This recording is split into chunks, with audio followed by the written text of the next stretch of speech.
എടാ, ഈ ജലദോഷം വന്നേ നോസ് ബ്ലോക്ക് ആവുമ്പം എല്ലാരും പറയുന്നത് എന്താ?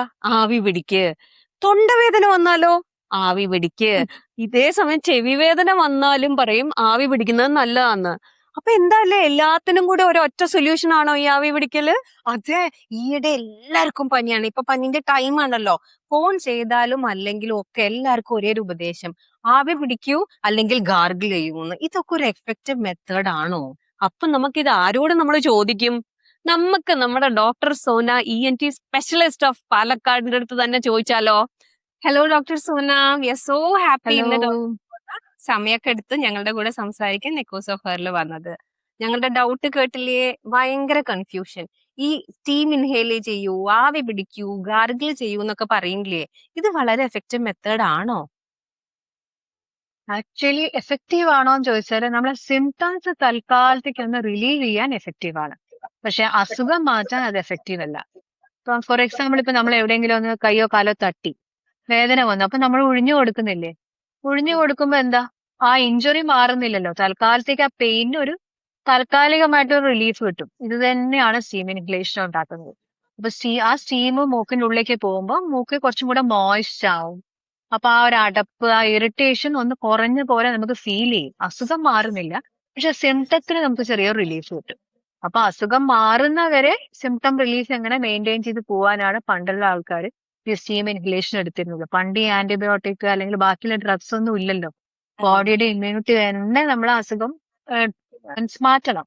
അപ്പൊ അത് മാറ്റുന്നവരെ നമുക്ക് ബുദ്ധിമുട്ടൊന്നും ഇല്ലാതിരിക്കാൻ വേണ്ടിയിട്ടുള്ള ഒരു റെമഡി മാത്രമാണ്, അല്ലാണ്ട് അതൊരു ട്രീറ്റ്മെന്റ് അല്ല. ഓ, അപ്പൊ പക്ഷെ നോസ് ബ്ലോക്ക് ആയ പെട്ടെന്ന് നമുക്ക് ചെയ്യാൻ പറ്റുന്ന ഒരു കാര്യമാണ് ഈ ഇൻഹലേഷൻ അല്ലെ, സ്റ്റീം ഇൻഹലേഷൻ. സിംറ്റം റിലീഫിന് ചെയ്യാവുന്നതാണ്. അപ്പൊ ചെയ്തു കഴിഞ്ഞാൽ കുറച്ച് നേരത്തേക്കൊന്നും ആ ഒരു ബ്ലോക്കിന് ചെറിയൊരു റിലീഫ് കിട്ടും, പിന്നെയും വീണ്ടും വരും ഇതാണ്. പക്ഷെ സ്റ്റീം ഇൻഹലേഷൻ അങ്ങനെ കണ്ടിന്യൂസ് ആയിട്ട് എടുക്കുന്നത് ശരിക്കും പറഞ്ഞാൽ അത്ര നല്ലതല്ല. കാരണം നമ്മുടെ മൂക്കിനകത്തുള്ള ആ സ്കിൻ ഉണ്ട്, മ്യൂക്കോസ എന്നുള്ള സ്കിന്ന്, അതിന് കണ്ടിന്യൂസ് ആയിട്ട് ഇത് സ്റ്റീം എന്തായാലും ഹീറ്റ് അല്ലേ, അതിനെ ഡാമേജ് ചെയ്യും. അപ്പം വല്ലപ്പോഴും എടുക്കുന്നതുകൊണ്ടൊന്നും കുഴപ്പമില്ല. പക്ഷെ ചിലവരുണ്ട് അതൊരു റുട്ടീനായിട്ട് ചെയ്യുന്നവര്, അത് അഡ്വൈസബിൾ അല്ല.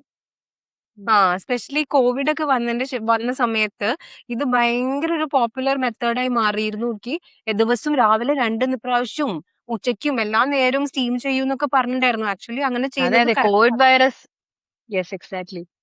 കോവിഡ് വൈറസ് എങ്ങാനും മൂക്കിൽ കയറിയിട്ടുണ്ടെങ്കിൽ സ്റ്റീം കൊണ്ട് അത് പോയിക്കോട്ടെ എന്നായിരുന്നു ആൾക്കാരുടെ ആ ഒരു ധാരണയിലാണ്. ഡെയിലി ഒരു പ്രശ്നമില്ലാത്ത ആൾക്കാരും കൂടെ സ്റ്റീം എടുത്തിരുന്നു. അതിന്റെ ശരിയാണ്. ആവശ്യമില്ലാതാണ് പറഞ്ഞത്. അതെ, എനിക്കും കോവിഡ് വന്നപ്പോഴത്തേക്കിനും ഒരു സ്റ്റീം ഇൻഹലേറ്റർ, ആ വേപ്പറൈസറും ഒക്കെ കൂടെ കൊണ്ടിട്ടാണ് എന്നെ റൂമിൽ ഐസൊലേറ്റ് ചെയ്തത്. വേപ്പറൈസർ ഏറ്റവും അധികം വിറ്റുപോയ സമയം നമ്മളെ കോവിഡ് ടൈം തന്നെ ആയിരിക്കും.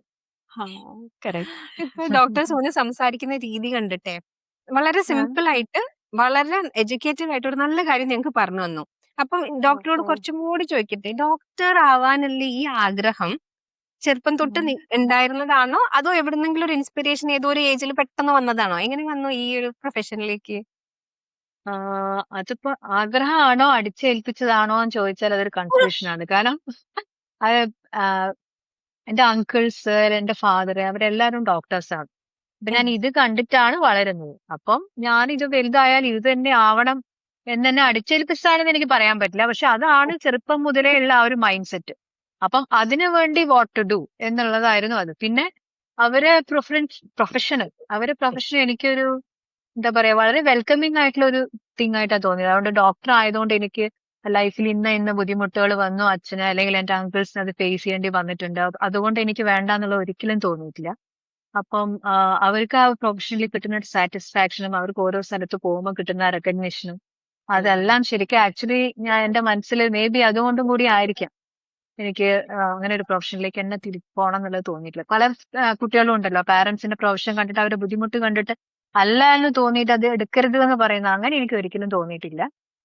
പിന്നെ ചെറുപ്പത്തിലുള്ള ആഗ്രഹവും നമ്മൾ ആയി കഴിഞ്ഞാലുള്ള നമ്മുടെ ലൈഫും തമ്മിൽ ഒരുപാട് വ്യത്യാസമുണ്ട്. നമ്മൾ ഡോക്ടറായി അത് നമ്മൾ പ്രാക്ടീസ് ചെയ്യുമ്പോഴേ അതുകൊണ്ടുള്ള ബുദ്ധിമുട്ടുകൾ എന്തൊക്കെയാണെന്നുള്ളത് നമ്മൾ അറിയുള്ളൂ. മറ്റേ നമുക്ക് ആ പുറമേ നിന്നിട്ടുള്ള ഒരു മോഡി മാത്രമല്ലേ അറിയുള്ളൂ. ബട്ട് സ്റ്റിൽ എത്തി ഉള്ളില്, but still I don't regret it. I am happy with my profession. അതുകൊണ്ട് ഞങ്ങൾക്ക് ഒരു നല്ല ENT സ്പെഷ്യലിസ്റ്റിനെയും കിട്ടിയല്ലോ. അപ്പം സോനാജിയുടെ ഈ കോളേജ് ഡേയ്സിൽ എന്തെങ്കിലുമൊക്കെ ഉം. മെമ്മറബിൾ ആയിട്ടുള്ള എന്തെങ്കിലും, ഇപ്പൊ കോളേജ് ഡേയ്സ് എന്ന് പറയുമ്പോൾ എന്തൊരു മെമ്മറി ഇങ്ങനെ ഓടി വരുന്നേ? കോളേജ് ഡേയ്സിൽ ഇപ്പൊ അങ്ങനെ ഒരു മെമ്മറബിൾ ആയിട്ട് പറയാൻ എനിക്ക് അങ്ങനെ ഒരു മൈൽ സ്റ്റോൺ ഒന്നും ഉണ്ടായിട്ടില്ല ഒരു കോളേജ് ലൈഫ് അല്ല. റെഗുലർ നല്ലോണം അടിച്ചു പൊളിച്ചു പോയി. ഞാൻ ഭയങ്കര ഒരു ബുക്ക് വർം ഒന്നും ആയിരുന്നില്ല കോളേജിൽ. അപ്പം എങ്ങനെയെങ്കിലും ഒന്ന് മെഡിസിന് സീറ്റ് കിട്ടണം എന്ന് നല്ല ആഗ്രഹമുണ്ട്. അപ്പൊ അതുവരെ നല്ലോണം പഠിച്ചു. അതിനുശേഷം ഒരു 2-3 കൊല്ലം നല്ലോണം അങ്ങ് റിലാക്സ് ചെയ്തു. ഉം. അപ്പം അങ്ങനെ ഒരു അടിച്ചു പൊളിച്ചിട്ടുള്ള ഒരു കാലമായിരുന്നു. പിന്നെ അതിപ്പോ ആസ് യൂഷ്വൽ ജോളി ആയിട്ട് പഠിച്ചിറങ്ങി. പക്ഷെ എനിക്ക് ഒരു റിഗ്രറ്റ് ഉള്ള എന്താണെന്ന് വെച്ചാൽ ഞാൻ പഠിക്കുന്ന സെയിം സമയത്ത് എന്റെ ഹസ്ബൻഡ് അവിടെ PG ചെയ്യുന്നുണ്ടായിരുന്നു. ആക്ച്വലി ഒരു 1 ഇയർ ഓവർലാപ്പ് ഉണ്ടായിരുന്നു. ഞാൻ അണ്ടർ ഗ്രാജുവേറ്റും ഹസ്ബൻഡ് പോസ്റ്റ് ഗ്രാജുവേറ്റും ആയിട്ട്. പക്ഷെ അന്ന് ഞങ്ങൾ ഒരിക്കലും തമ്മിൽ കണ്ടിട്ടോ ഒന്നുമില്ല. എപ്പോഴൊക്കെയോ നമ്മൾ കോമ്പൗണ്ടിൽ ഒരുമിച്ച് 2 ഡയറക്ഷനിൽ നടന്നിട്ടുണ്ടാവും. But we never met. പിന്നീട് പെണ്ണ് കാണാൻ വന്ന് സംസാരിച്ചപ്പോഴാണ് ഒരേ സമയത്ത് ഒരേ കോളേജിൽ ഉണ്ടായിരുന്നു എന്ന് നമുക്ക് മനസ്സിലായത്. അപ്പൊ അയ്യോ അന്നൊന്ന് കണ്ടിരുന്നെങ്കിൽ എന്നൊരു ആഗ്രഹം അപ്പൊ പൊട്ടിമുളച്ചിരുന്നു. പക്ഷെ നടന്നില്ല. ഇതേ ഇന്ന് രാവിലെ തൊട്ട് എന്റെ അടുത്ത് ഒരാള് പുറകെ നടന്ന് ചോദിക്കാണ്, പ്രവീൺ ഡോക്ടറായിട്ട് ഇത്രയും ക്ലോസ് ആയിട്ടും ഇതുവരെ ചോദിക്കാൻ പറ്റിയിട്ടില്ല, സോന ഡോക്ടറും പ്രവീൺ ഡോക്ടറും കൂടെ എങ്ങനെ മീറ്റ് ചെയ്തെന്ന്. മര്യാദക്ക് ഇത് ചോദിക്കണം, ഈ ക്വസ്റ്റ്യൻ എനിക്ക് അറിയണം എന്നൊക്കെ പറഞ്ഞ് എന്റെ പുറകെ നടക്കായിരുന്നു. റെഗുലർ പെണ്ണ് കാണല്. രണ്ടും അറിയുന്ന ഫാമിലീസ് ആരൊക്കെയോ കണക്ട് ചെയ്തിട്ട് അങ്ങനെ വന്ന ഒരു പ്രപ്പോസൽ ആയിരുന്നു. പക്ഷെ സ്റ്റോറി കേൾക്കുമ്പോ പഴയ ഒരു ഹിന്ദി മൂവി കാണുന്ന പോലെ ഉണ്ട്. കാരണം ഹീറോയിൻ അറിയുന്നില്ല, ഹീറോ അതിലേ പോകുന്നുണ്ടോ, ഹീറോ അറിയുന്നില്ല. ഷാറുഖ് ഖാൻ പോകുമ്പോ ഇങ്ങനെ മുടിയൊക്കെ ഇങ്ങനെ കാറ്റും കൊണ്ട് ഇങ്ങനെ ഹീറോയിന്റെ ഇങ്ങനെ പറന്നു പോകുന്നത്. അങ്ങനെ ഒരു ബാക്ക്ഗ്രൗണ്ട് മ്യൂസിക്കോ അങ്ങനത്തെ ഒരു കാറ്റോ ഒന്നും ഉണ്ടായിരുന്നില്ല ഞാൻ കോളേജിൽ. ഉണ്ടായിരുന്നു എങ്കിൽ എന്നൊരു ആഗ്രഹം ഉണ്ടായിരുന്നു. പക്ഷെ നടന്നില്ല. നമുക്ക് യശ് ചോപ്രയ്ക്ക് എഴുതാം, അല്ല യശ് ചോപ്ര ഇല്ലല്ലോ, നമുക്ക് കരൺ ജോഹറിന് എഴുതാം. ഇങ്ങനത്തെ ഒക്കെ സീൻസ് വരുന്നതിന് മുമ്പ് ഇതൊന്നും റിയൽ ലൈഫിൽ നടക്കുന്ന കാര്യങ്ങളല്ലാന്ന്. അതെ അതെ അതെ. പിന്നെ കുറെ കാര്യങ്ങള് സത്യം പറയാന്ന് വെച്ചാൽ ENT സ്പെഷ്യലിസ്റ്റിനൊക്കെ കിട്ടിക്കഴിഞ്ഞാൽ കുറെ ആൾക്കാർക്ക് ഉണ്ടാവും പിടിച്ചിരുത്തിയിട്ട് കുറെ കാര്യങ്ങൾ അറിയണം എന്ന് ആഗ്രഹം. അതില് ബേസിക് ആയിട്ടുള്ള കുറച്ച് കാര്യങ്ങൾ ഞങ്ങൾക്കും കൂടി അറിയണം എന്ന് ആഗ്രഹമുണ്ട്. ഫസ്റ്റ് വൺ എന്താ അറിയോ, ഈ ചെറിയ കുട്ടികള് ഇത് സംസാരിക്കാൻ പോലും ആവാത്ത കുട്ടികളെയും കൊണ്ടും പലപ്പോഴും ഡോക്ടറെ അടുത്തേക്ക് പാരന്റ്സ് വരുന്നുണ്ടാവും. അപ്പൊ അവരുടെ എന്തെങ്കിലുമൊക്കെ സയൻസ് ഡോക്ടർക്ക് പറഞ്ഞു കൊടുക്കാൻ പറ്റുമല്ലോ, ഇങ്ങനെ ചെയ്താൽ കുട്ടിക്ക് ഈ പെയിൻ ഉണ്ടെന്നോ ഈ ബുദ്ധിമുട്ടുണ്ടെന്നോ അതിനെ പറ്റി ഒരു ജനറലൈസ്ഡ് കാര്യം പറഞ്ഞുതരാൻ പറ്റുമോ? അതായത് സംസാരിക്കാൻ തുടങ്ങാത്ത കുട്ടികളല്ലേ ഉദ്ദേശിക്കുന്നത്? കുട്ടികളെയും കൊണ്ട് അവര് കരയായിരിക്കും ചെയ്യുക, എന്താ ഏതാ നമുക്ക് മനസ്സിലാവില്ല. പാരന്റ്സിന് പ്രത്യേകിച്ച് ന്യൂ പാരന്റ്സ് ആകുമ്പോ അവർക്ക് അത് ഭയങ്കര കൺഫ്യൂഷൻ, എന്താ കുട്ടി പറയുന്നതെന്ന്. അറിയാം വെച്ചാൽ ഈ 0 to 2 years സംസാരിക്കാൻ തുടങ്ങാത്ത കുട്ടികൾ, മേ ബി 3 years അതുവരെ അതെ. കുട്ടികൾക്ക് അറിയില്ല. അപ്പൊ എന്ത് സിംറ്റം, അപ്പൊ നമ്മളിപ്പോ വയറുവേദന ആണെങ്കിലോ അവർക്ക് ഒരു ഫീവറിഷ് ആയിട്ട് തോന്നുകയാണെങ്കിലോ എന്ത് പെയിൻ ആണെങ്കിലും അവർക്ക് കരയാനേ അറിയുള്ളൂ.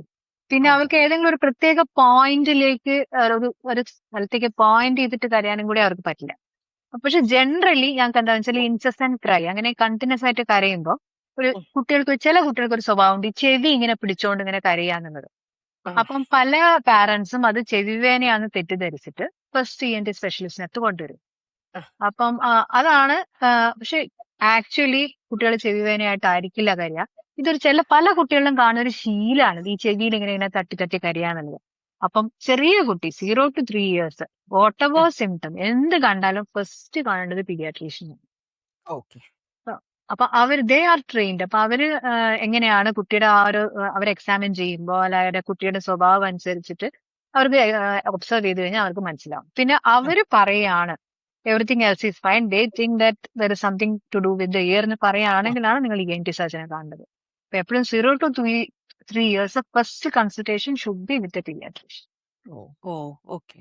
അപ്പം ഈ ഒരു 3 to 15 years എന്ന് പറഞ്ഞു കഴിഞ്ഞാൽ ഒരു കുട്ടി സംസാരിക്കാൻ തുടങ്ങി, എനിക്ക് വേദനിക്കുന്നു എന്നൊക്കെ പറയാറായി. അപ്പം ഈ ഒരു പീരീഡിലുള്ള കുട്ടികൾക്ക് സാധാരണ കണ്ടുവരുന്ന ENT പ്രോബ്ലംസ് എന്തൊക്കെയായിരിക്കും? ഒന്ന് കോമൺ ആയിട്ട് കാണുന്നത് ഇയർ വാക്സ് ആണ്. അപ്പൊ അത് പല പാരന്റ്സ് എന്നോട് ചോദിക്കാറുണ്ട്, ഇതിങ്ങനെ റെഗുലർലി ക്ലീൻ ചെയ്യേണ്ട ആവശ്യമുണ്ടോ അങ്ങനെയൊക്കെ. ശരിക്കും പറഞ്ഞാൽ ഒരു 90% ആൾക്കാർക്കും അങ്ങനെ ഒരു വാക്സ് റിമൂവൽ എന്നുള്ളൊരു പ്രൊസീജിയർ ചെയ്യേണ്ട ഒരു ആവശ്യം വരുന്നില്ല. ചിലവർക്ക് എന്തുകൊണ്ടോ ജനറ്റിക്കലി അത് കൂടുതലുണ്ട്. അത് ഈ ഏജിൽ കുട്ടികളുടെ ഈ പ്രായത്തിൽ കോമൺ ആണ്. അപ്പൊ കുട്ടികൾക്ക് ചിലപ്പോൾ സ്കൂളിന് ടീച്ചർമാർ പറയും കേൾക്കുന്നില്ല. ഇത് ഗ്രാജുവലി ആയിരിക്കും ഈ വാക്സ് വന്ന് വന്ന് ചെവി അടഞ്ഞിട്ടുണ്ടാവുക. അപ്പൊ ആ ഹിയറിംഗ് ഗ്രാജുവലി കുറഞ്ഞത് ചിലപ്പോൾ ഇവര് റിയലൈസ് ചെയ്തിട്ടുണ്ടാവില്ല. അപ്പൊ കുട്ടികൾ പറയാം ചിലപ്പോൾ ബാക്ക് ബെഞ്ചിൽ ഇരുന്നാൽ ശരിക്കും കേൾക്കുന്നില്ല. അങ്ങനെയൊക്കെ പറയുകയാണെങ്കിൽ വാക്സ് ഉണ്ടോ എന്ന് ചെക്ക് ചെയ്യുന്നത് നല്ലതാണ്. അതേപോലെ പിന്നെ അമ്മമാര് പറയും മറ്റേ റൂമിലായിരിക്കും കുട്ടികൾ ഇരിക്കണ്ടാവുക, വിളിച്ചാൽ കേൾക്കുന്നില്ല. അപ്പം ദേഷ്യം പിടിച്ചിട്ടാ പറയും ഇപ്പൊ വിളിച്ചാൽ അവള് കേൾക്കാത്ത ഭാവത്തിലാണ് ഇരിക്കുന്നത്. അങ്ങനെയൊക്കെ തോന്നുകയാണെങ്കിൽ അപ്പൊ ഇല്ല അമ്മ ഞാൻ കേട്ടിട്ടില്ല അങ്ങനെ പറയുകയാണെങ്കിൽ this can be A possibility. അതാണ്. പിന്നെ ഉള്ളത് റെക്കറന്റ് ആയിട്ടുള്ള ഈ ജലദോഷം വരിക എന്നുള്ളതാണ്. അതാണ് കോമൺലി ആ ഒരു ഏജ് സ്കൂൾ ഗോയിങ് ഏജിൽ കോമൺലി കാണുന്നത്. അത് അധികവും നമ്മൾ വിചാരിക്കുന്നത് ഇൻഫെക്ഷൻ കൊണ്ടാണ്. അപ്പൊ ബാക്കിയുള്ള അടുത്തുള്ള കുട്ടിക്ക് ജലദോഷം ഉണ്ടായിരുന്നു അതുകൊണ്ട് ഇൻഫെക്ഷൻ കിട്ടി. അതാണ് ജനറലി അങ്ങനെ എല്ലാവരും വിചാരിക്കുന്നത്. പക്ഷെ അതിനെക്കാട്ടിലും അലർജിയാണ് വേറൊരു കോസ്. കുട്ടികൾ ചിലപ്പോൾ അലർജിക്ക് ആയിരിക്കാം. അപ്പൊ എന്തെങ്കിലും ഒരു ചെറിയ ഡസ്റ്റോ ചോക്കിന്റെ ഡസ്റ്റോ എന്തെങ്കിലും മതി. അപ്പൊ ആ ചെറിയ ഒരു ഇത് വന്നാൽ തന്നെ അവർക്ക് ജലദോഷം വരും. അപ്പം അലർജി ഉണ്ടോ എന്നുള്ളതാണ് നമ്മൾ ചെക്ക് ചെയ്യേണ്ടത്. ശരിക്കും ഒരു ഇൻഫെക്ഷൻ ആയിട്ട് വരുന്ന ജലദോഷം ആണെങ്കിൽ എപ്പോഴും അതിന്റെ കൂടെ ഒരു ഫീവർ ഉണ്ടാവും. അലർജി കൂടിയുള്ള ജലദോഷം ആകുമ്പോൾ അതിന്റെ കൂടെ ഫീവർ ഉണ്ടാവില്ല, വെറും ജലദോഷം ആയിരിക്കും. എപ്പോഴും മൂക്കൊലിപ്പ് മൂക്കടപ്പ് അങ്ങനെ ഉണ്ടെന്നുണ്ടെങ്കിൽ ശരിക്കും ഒരു ഡോക്ടറെ കാണിക്കേണ്ടതാണ്. ഓക്കെ. സോന ഡോക്ടർ, ഈ ഞാൻ ചെറുപ്പത്തിൽ ഇപ്പൊ എന്റെ ഡാഡി, എന്റെ അനിയത്തി, എനിക്ക്, ചേച്ചിക്ക് മാത്രമില്ല കേട്ടോ. എന്താന്ന് പറഞ്ഞാൽ രാവിലെ എണീക്കുമ്പോ തന്നെ ഞങ്ങള് കണ്ണ് തുറക്കുന്നതേ തുമ്മിക്കൊണ്ടാ. തുമ്മുക എന്ന് പറഞ്ഞു കഴിഞ്ഞാൽ ഒന്ന് രണ്ട് തുമ്മലൊന്നും അല്ല, മണിക്കൂറ് കണ്ടിന്യൂസ് തുമ്മല. എന്നിട്ട് പിന്നെ നെഞ്ചുവേദന എടുക്കും, ബാക്ക് പെയിൻ എടുക്കും, കണ്ണിൽ കൂടെ ഒക്കെ വെള്ളം വരും. ഇത് ആ ഒരു ടൈമില് എന്ന് പറഞ്ഞു കഴിഞ്ഞാൽ ഈ 15 ഇയേഴ്സ് വരെ, 15 അല്ല എനിക്ക് തോന്നുന്നു ഒരു 30 ഇയേഴ്സ് വരെ ഞാനിത് അനുഭവിച്ചുകൊണ്ടിരുന്ന ഒരാളാ. കണ്ടിന്യൂസ് തുമ്മല. പക്ഷെ ഇപ്പൊ എന്താന്ന് അറിയത്തില്ല, ഇപ്പം വലുതായിട്ടില്ല. രാവിലെ എണീക്കുമ്പോ ഒക്കെ തുമ്മാണ്ടൊക്കെ എണീക്കുന്നുണ്ട്. അപ്പം ഇതെന്താ ഒരു ഏജിൽ വരുന്ന ഒരു പ്രോബ്ലം ആണോ? നിങ്ങൾ പറഞ്ഞില്ലേ ഏർലി മോർണിംഗിലാണ് ഏറ്റവും കൂടുതൽ ഉണ്ടാവുന്നത്. അത് വളരെ കോമൺ ആണ് അലർജിയിൽ. അലർജിയിൽ ഏറ്റവും കോമൺ ആയിട്ട് കാണുന്ന അലർജി എന്ന് വെച്ചാൽ ഹൗസ് ഡസ്റ്റ് മൈറ്റ് എന്ന് പറഞ്ഞിട്ട് ഒരു ചെറിയൊരു ജീവിയുണ്ട്. നമ്മളെ നേക്കഡ് ആയതുകൊണ്ട് അത് വിസിബിൾ പോലും അല്ല. ഇത് ജീവിക്കുക ഈ സോഫ്റ്റ് ഫേർണിഷിങ്സിലാണ്. നമ്മളെ ബെഡില്, പില്ലോസില്, പിന്നെ ഈ സോഫ്റ്റ് ടോയ്സില്, മറ്റേ കുഷ്യൻസിലൊക്കെ ഉണ്ടാവും. പക്ഷെ ഇതിന് ശരിക്കും പറഞ്ഞാൽ ഡസ്റ്റുമായിട്ടൊരു ബന്ധമില്ല. എത്ര സ്പിക്ക് ആൻഡ് സ്പാൻ ആൻഡ് ക്ലീൻ ആയിട്ട് നമ്മൾ വീട് വെച്ചാലും ഈ മൈറ്റ് ഉണ്ടാവും.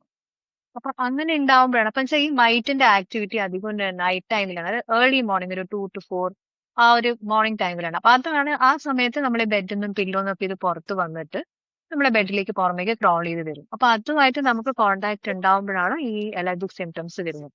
അതാണ് എപ്പോഴും ഏർലി മോർണിംഗ് സ്നീസിങ് ഈ അലർജിയിൽ ഉണ്ടാവുന്നത് അതുകൊണ്ടാണ്. അപ്പം ഇതായിരിക്കാം ഇപ്പൊ രഞ്ജുനൊക്കെ അന്ന് ഈ ഏർലി മോർണിംഗ് സ്നീസിങ് ഉണ്ടായിരുന്നു ചിലപ്പോൾ ഇതായിരിക്കാം. പിന്നെ ഗ്രാജുവലി അത് നമ്മുടെ ബോഡി അതിനെ ടാക്കിൾ ചെയ്യാൻ ഡീൽ ചെയ്തതോ എന്തെങ്കിലും ആയിരിക്കാം ഇത് ഇപ്പം ആ സിംറ്റംസ് ഇല്ലാത്തത്. അല്ലെങ്കിൽ ഇപ്പൊ നിങ്ങൾ കിടക്കുന്ന ബെഡിൽ ഡസ്റ്റ് മൈറ്റ് ഇല്ല, മേ ബി അതും ആയിരിക്കാം. ഓക്കെ.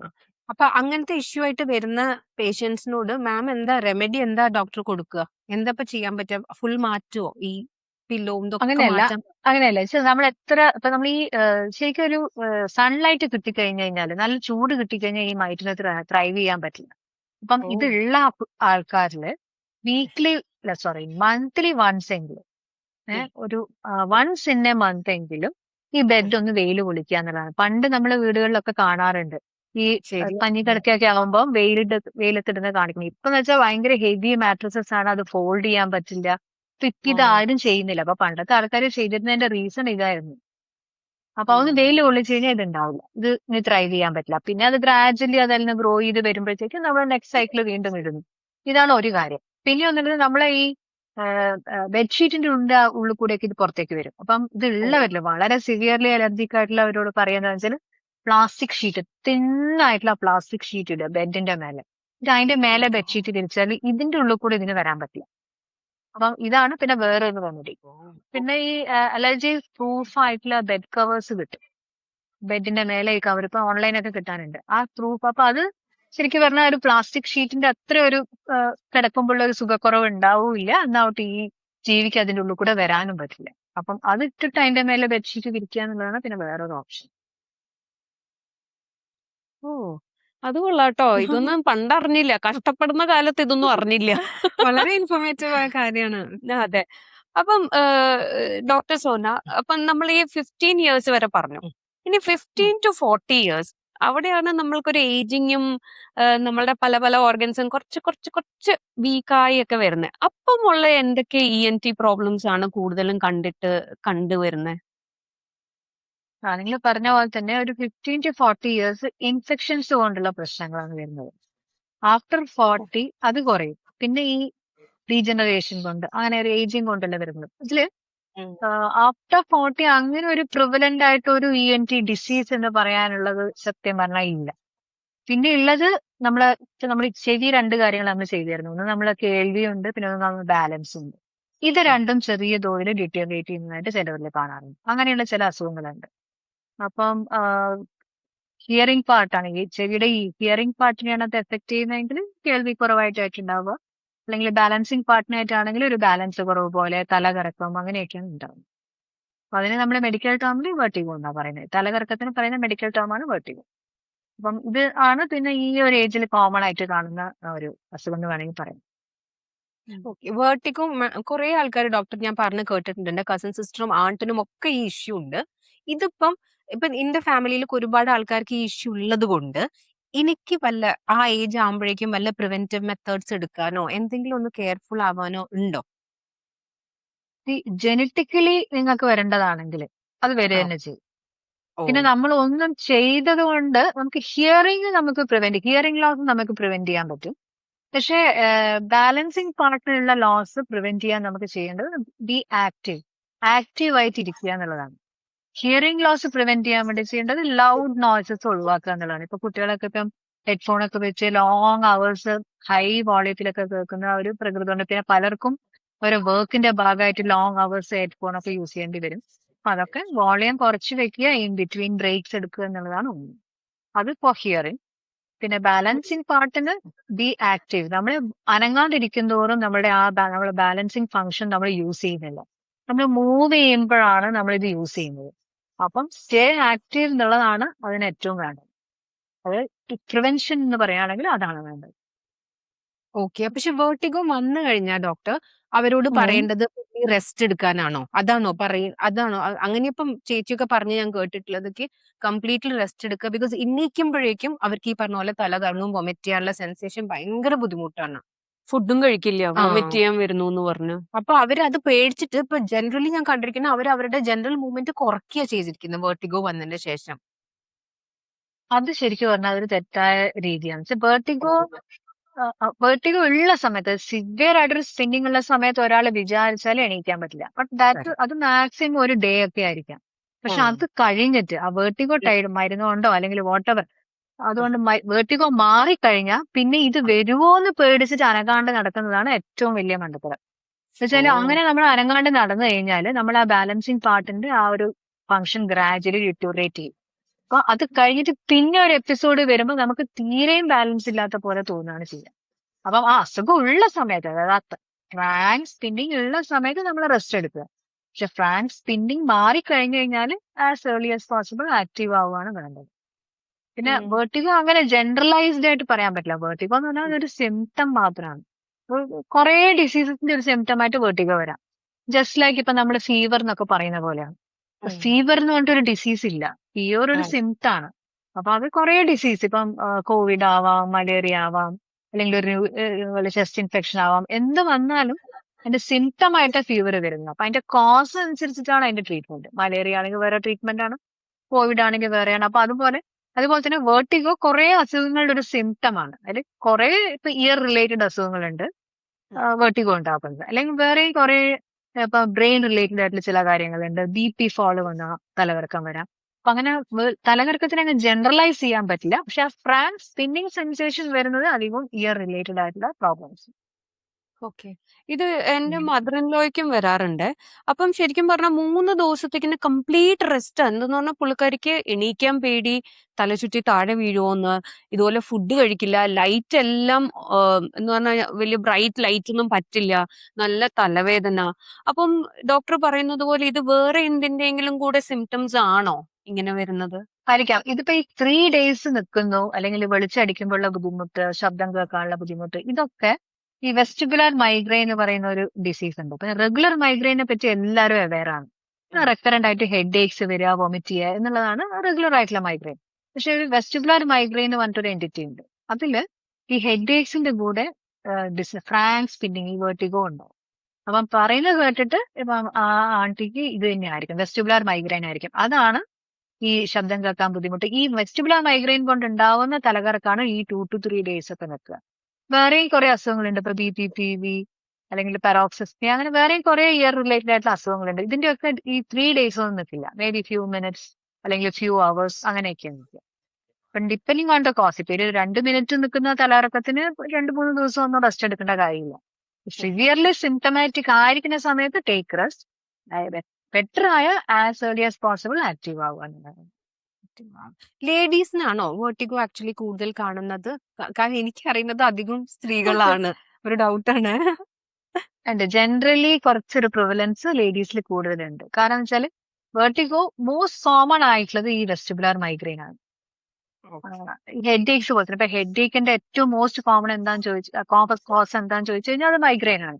അതേപോലെ തന്നെ വെർട്ടിഗോന്റെയും most common cause vestibular migraine ആണ്. പിന്നെ അതേപോലെ ഒരു കോമൺ കോസ് ആണ് ഈ BPPV എന്ന് പറയുന്ന ഒരു അസുഖം ഉണ്ട്. അതായത് ബിനൈൻ പെറോക്സിസ്മൽ പൊസിഷണൽ വെർട്ടിഗോ. നമ്മള് ചെവിന്റെ ഉള്ളിൽ ഒരു ക്രിസ്റ്റൽസ് ഉണ്ട്, അത് ഡിസ്പ്ലേസ്ഡ് ആയി പോകുന്നതുകൊണ്ട് വരുന്ന അസുഖമാണ്. അപ്പം ഇത് രണ്ടും ലേഡീസിലാണ് കോമൺ. അപ്പം അതുകൊണ്ടാണ് ഈ വെർട്ടിഗോ കൂടുതലും ഈ ലേഡീസിൽ കൂടുതലായിട്ട് കാണണമെന്ന് പറയുന്നത്. ഓ, അതെ. ആണുങ്ങൾക്കാർക്കും ഇത് ഈ ഒരു കംപ്ലൈന്റ് പറഞ്ഞ് എനിക്ക് അറിയുന്ന സർക്കിളിൽ ഇല്ല കേട്ടോ. അതൊരു നല്ല ഇഷ്ടംപോലെ ഉണ്ട്, ആണോ? ഇഷ്ടംപോലെ ഉണ്ട്, ഇഷ്ടംപോലെ ഉണ്ട്. പക്ഷെ സ്റ്റിൽ ലേഡീസ് തന്നെയാണ് കൂടുതൽ. ആണുങ്ങൾക്ക് ആണുങ്ങൾക്ക് തീരെ ഇല്ല എന്നുള്ളതില്ല, അതുണ്ട്, ഇഷ്ടംപോലെ ഉണ്ട്. നമുക്ക് വേർട്ടിഗോ ലേഡീസ് എന്ന് പറയുന്ന പോലെ ആണുങ്ങൾക്ക് അധികം നമ്മള് പാർട്ട്ണർ കംപ്ലൈന്റ് പറഞ്ഞ് കേട്ടിട്ടുണ്ടാവുക സ്നോറിങ്ങിനെ പറ്റിയിട്ടാ, ഉറങ്ങുമ്പോ. അപ്പൊ അങ്ങനത്തെ ഇഷ്യൂസ് വന്നാലും മാമിന്റെ ഡോക്ടറെ അടുത്തേക്കല്ലേ ആൾക്കാർ വരില്ലേ? അതിനൊരു അതെ. ട്രീറ്റ്മെന്റ് ഉണ്ടോ സ്നോറിങ്ങിന്? സ്നോറിങ് ഒരു അസുഖമല്ല. സ്നോറിങ് ബേസിക്കലി എന്താ, ഇപ്പൊ നമ്മള് എയർ പാസേജ്, നമ്മളിപ്പം മുകളിലൂടെ ശ്വാസം എടുത്തിട്ട് അത് തൊണ്ടയിലൂടെ ലങ്സിൽ പോകുന്ന ആ പാസേജ് ഉണ്ടല്ലോ, ആ പാസേജ് നാരോ ആവുമ്പോ, അപ്പൊ നമ്മളൊരു നാരോ പാസേജിലൂടെ എയർ പോകുമ്പോൾ ശബ്ദം ഉണ്ടാവും. അപ്പൊ അതേപോലെ തന്നെ നമ്മളെ ബ്രീത്ത് ചെയ്യുന്ന പാസേജ് നാരോ ആവുമ്പോൾ ഉണ്ടാവുന്ന ശബ്ദമാണ് സ്നോറിങ്. അപ്പൊ സ്നോറിങ് ആസിഡ്സ് ഒരു ഡിസീസ് അല്ല, അതിന് ട്രീറ്റ്മെന്റും വേണ്ട. പക്ഷെ ആ പാസേജ് നാരോ ആയിട്ട് ലങ്സിലേക്കുള്ള എയർ ഫ്ലോ കുറഞ്ഞു പോയാൽ ദാറ്റ് ഇസ് എ പ്രോബ്ലം.